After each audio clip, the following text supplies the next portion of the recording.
فيه نوع من الناس بيكسب كل نقاش بس بيخسر كل علاقة، وفيه نوع تاني بيخسر النقاش بس بيكسب احترامك للأبد. السؤال هو انت مين فيهم؟ ذكي ولا حكيم؟ بس استنى، لأن الإجابة دي ممكن تغير كل علاقاتك في حياتك. كان في شاب اسمه كريم، ذكي، لبق، سريع البديهة، حافظ كتب تنمية بشرية، وبيحب دايما يكون هو الأذكى في القعدة. في الشغل بيكسب دايما نقاشاته، في البيت بيصحح لكل الناس. لكن رغم ده كله حياته العاطفية كانت فاشلة. اتخطبت مرتين وانتهت العلاقة فجأة. صحابه بدأوا يبعدوا عنه واحدة واحدة، وكان دايما يقول الناس مش بتستحمل الصراحة، أنا بحب أكون واضح. لكن الحقيقة كريم ما كانش واضح. كريم كان ذكي زيادة عن اللزوم، ودي كانت مشكلته. لحد ما جه يوم وواحد من أصحابه القدامى اللي كان دايما بيسمع له وقف قدامه وقال له جملة هزت كيانه: كريم، احنا مش بنبعد عنك علشان صراحتك، احنا بنبعد عنك علشان ذكائك مؤذي. الجملة دي كانت أول طوبة تتشال من برج كبير كريم كان بنيه جواه، برج من الغرور والتنظير والكلام الكبير اللي ما فيهوش إحساس. الفرق الجوهري ذكاء vs حكمة. دلوقتي خليني أسألك سؤال بسيط، إيه الفرق بين الذكي والحكيم؟ الذكي يعرف يقول الصح، لكن الحكيم يعرف إمتى يقول الصح وإزاي ولمين. الذكي يحلل مشاعر الناس، لكن الحكيم يحترمها حتى لو مش فاهمها. الذكي يرد بسرعة، الحكيم يسكت أحيانا علشان العلاقة تفضل سليمة. عايزك تتخيل الموقف ده، اتنين مرتبطين، الولد ذكي جدا واللي قدامه ارتكب غلطة بسيطة، فالولد قعد يحلل ويبرر ويهاجم وكل كلامه منطقي 100%. بس اللي قدامه خرج من العلاقة وهو حاسس إنه صغير ضعيف ما ينفعش.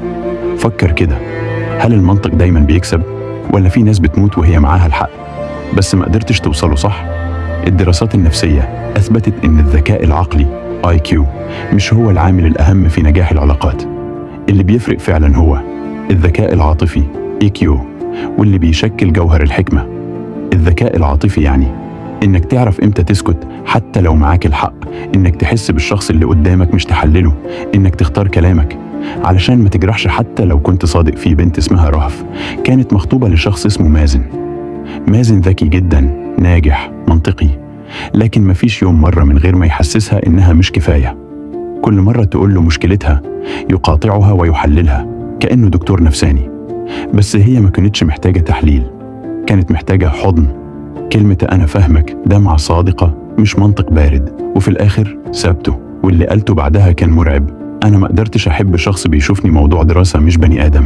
السر اللي الناس مش بتقوله، الحكمة مش معناها إنك أذكى، الحكمة معناها إنك قادر تضبط ذكائك علشان تحافظ على الإنسان اللي قدامك. الحكيم مش بيدور على مين كسب النقاش، هو بيدور على هل العلاقة سليمة؟ هل اللي قدامي بخير؟ هل الكلام اللي قلته ده بنى ولا هدى؟ في دراسة اتعملت على آلاف الأزواج اكتشفوا إن أكتر سبب بيخلي العلاقة تفشل مش الخيانة ولا الكذب، إنما الإحساس بعدم الأمان العاطفي. والذكاء المؤذي بيخلق إحساس رهيب بعدم الأمان، لأنك دايما بتحس إنك تحت الميكروسكوب، كل تصرف هيتحلل، كل غلطة هتتقال، كل ضعف هيتفضح. هل أنت من النوع اللي بيحب يكسب النقاش دايما؟ هل في مرة كسبت حوار بس خسرت اللي قدامك؟ لو حصل كده افتكر الجملة دي: الذكاء بيكسبك الجولة، لكن الحكمة هي اللي بتخليك تكمل الرحلة. كريم اللي بدأنا بيه الفيديو بدأ يتغير، بطل يرد على كل حاجة، بطل يحلل كل كلمة، بقى بيسمع أكتر ما بيتكلم، واكتشف لأول مرة في حياته إن الحب مش لعبة منطق، الحب لعبة مشاعر. والحكمة هي المفتاح اللي بيخلي المشاعر دي تكمل في سلام.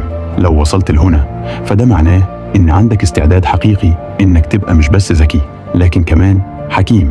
اكتب لي في الكومنت: أنا عايز أكون حكيم مش بس ذكي. وافتكر، في العلاقات الناس مش عايزة أكتر حد بيفهم، هي عايزة أكتر حد بيحس. اعمل لايك لو الفيديو لمسك، واشترك في القناة علشان نكمل سوا الرحلة دي، رحلة من الفهم العميق للعلاقات، لنفسك وللي حواليك.